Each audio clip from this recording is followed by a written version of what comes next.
1949, se inicia la época de El Dorado Millonarios, que ese año se reforzó con los argentinos Adolfo Pedernera, Alfredo Di Stéfano y Néstor Raúl Rossi. Fue el campeón del torneo.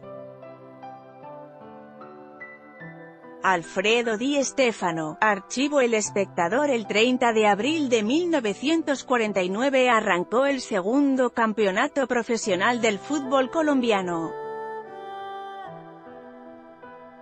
En esta ocasión participaron 14 equipos con debutantes tales como Cali, Boca Juniors de la misma ciudad, Huracán de Medellín o Deportivo Barranquilla. Justamente este último equipo se enfrentó a Millonarios ese día con marcador final de empate a 2 goles. El vigente campeón, Independiente Santa Fe, se impuso sobre el Medellín por 3-1. En momentos en que se iniciaba este segundo campeonato, también se disputó la Copa América en Brasil, dejando como campeón al anfitrión. Colombia acudió a ese torneo con un equipo de la costa atlántica, pues estaba intacta la pelea entre la de fútbol y la de mayor. El conjunto dirigido por Roberto "el Flaco" Meléndez apenas logró 2 puntos por sendos empates con Chile y Uruguay, terminó goleado por Paraguay, Perú, Brasil, Ecuador y Bolivia. Argentina no participó. Hasta finales de mayo, el líder del torneo era el Deportivo Cali, que conformó un equipo llamado el Rodillo Negro, que integró a estelares jugadores peruanos: Valeriano López, Guillermo Barbadillo o Máximo Vides Mosquera. Sin embargo, el 30 de mayo, los directivos de Millonarios sorprendieron con el anuncio de que llegaba para el club el jugador argentino, Adolfo Pedernera, ex seleccionado a su país y figura de River Plate de Buenos Aires. Su debut se dio el 26 de junio en un partido contra el Deportes Caldas. Ante 30.000 personas con arbitraje del juez italiano Diego De Leo, fue tan importante el encuentro que el saque de honor lo hicieron conjuntamente el alcalde de Bogotá Gregorio Obregón y el embajador de Argentina. El primer tiempo terminó sin goles, pero en el minuto 4 de la segunda etapa, un cobro de tiro libre de Pedernera permitió que, de cabeza, Pedro Cabillón rompiera la paridad. El comentario de los aficionados sintetizó lo que significó Pedernera en ese primer juego: no corre mucho, pero piensa demasiado. Ese día, el astro argentino se lució con 2 pases goles más para que celebraran Gabino Granados y Alfredo Mosquera.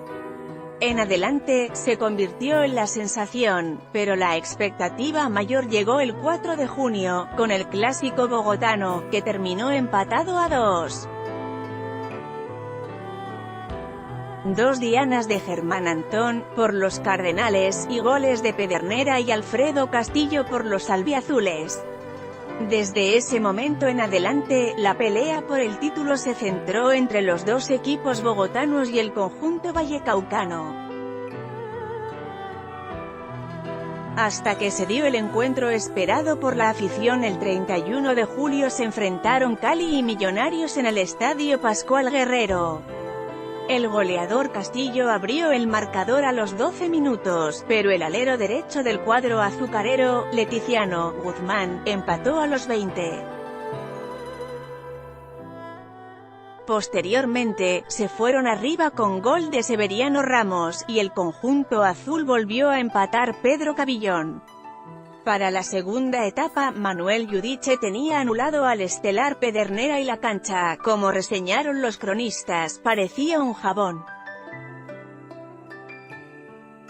Al minuto 10 del segundo tiempo, nuevamente el cuadro bogotano tomó ventaja con gol de Pedro Cabillón, pero al final empató el juego Barbadillo. El equipo vallecaucano conservó el liderato, pero los equipos capitalinos quedaron a 2 puntos. Entonces, en la primera semana de agosto, Millonarios volvió a sorprender por sus anuncios. Se incorporaron al club los argentinos Alfredo Di Stéfano y Néstor Raúl Rossi, justo para iniciar la segunda vuelta del torneo. Por eso, el primer equipo en sufrir la tromba en que se convirtió el «ballet azul» fue el Deportivo Barranquilla, que salió goleado 5-0. Bajo un torrencial aguacero bogotano, Di Stéfano ese día hizo 2 y Pedro Cabillón 3. Pero Cali no aflojó la punta y ese mismo día goleó al Bucaramanga por marcador de 6-1. Aunque el conjunto albiazul empezó a hacerle de a 5 goles a cada uno de sus rivales, los vallecaucanos respondieron de la misma manera, goleando a los suyos. A pesar de que la situación política del país era crítica y en la primera semana de septiembre fue tan grave que resultó muerto a bala en el Congreso en un debate el representante a la Cámara Gustavo Jiménez, el fútbol ya era una pasión alterna que permitía a los colombianos alejarse de la contienda política al rojo vivo. Era tal el entusiasmo por el fútbol que hacia el mes de octubre se hizo una encuesta nacional para que los colombianos escogieran el deportista más popular del país. El escogido fue Julio «Chonto» Gaviria, el arquero de Santa Fe. Y el segundo en votos fue Pedro Cabillón de los albiazules. Esa elección terminó siendo la antesala del Partido de la Discordia, del cual se habló mucho tiempo en el país, pero el olvido terminó por imponerse ocultando los hechos. El 9 de octubre en el Campín, jugaron Millonarios y América. Sorpresivamente, en una cancha llena de pantano, y con la figura de la cancha el arquero escarlata, Efraín, el Caimán, Sánchez, el equipo caleño derrotó a Bogotano por 2-1. Sin embargo, cuando faltaban 3 minutos para terminar el juego, el presidente del equipo embajador Alfonso Senior y el entonces vicepresidente de la DIMAYOR, Daniel Hoyos, anunciaron que el partido no era válido. Los dos dirigentes manifestaron que América había jugado por respeto al público pero que los puntos eran para los azules. La razón: el equipo escarlata alineó a 2 jugadores que estaban sancionados, y como el árbitro de la contienda se negaba a pitar el encuentro, se decidió que se jugara para no perder la taquilla, pero los puntos eran para Millos.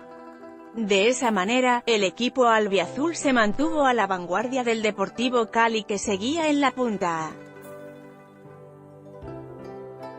A la siguiente fecha, el cuadro capitalino le ganó el clásico a Santa Fe 6-3 con 2 goles de Di Stéfano y 1 de Pedernera y tomó la punta del torneo porque sorpresivamente los verdes perdieron con Medellín por 3-2. Al cierre de octubre, Millonarios y Cali estaban empatados con 42 puntos, Santa Fe tenía 38. Al cierre del torneo se mantuvo el empate a 44 unidades, lo que determinó una serie extra entre los dos conjuntos para definir el título de 1949. El campeonato se resolvió en 2 juegos. Primero en Cali, con gol de penal de Pedernera, los azules tomaron ventaja, y en la primera semana de diciembre, el equipo bogotano derrotó 3-2 a los vallecaucanos y alcanzó su primera estrella. Además de los argentinos, brillaron en el equipo los colombianos Francisco Cobo Zuluaga y Gabriel Ochoa Uribe. Con ellos el peruano Ismael Soria, el uruguayo Alcides Aguilera y el brasilero Danilo Mourman, entre otros. El año concluyó con más noticias de fútbol porque el 9 de noviembre, el gobierno de Mariano Ospina Pérez impuso el estado de sitio, cerró el Congreso y formalizó la censura de prensa. En el último juego del torneo, Néstor Raúl Rossi y Valeriano López protagonizaron una pelea que obligó a la intervención de la fuerza pública. Ese año de 1949, se inició la época de El Dorado, que le permitió a Colombia tener a grandes luminarias del continente en sus equipos.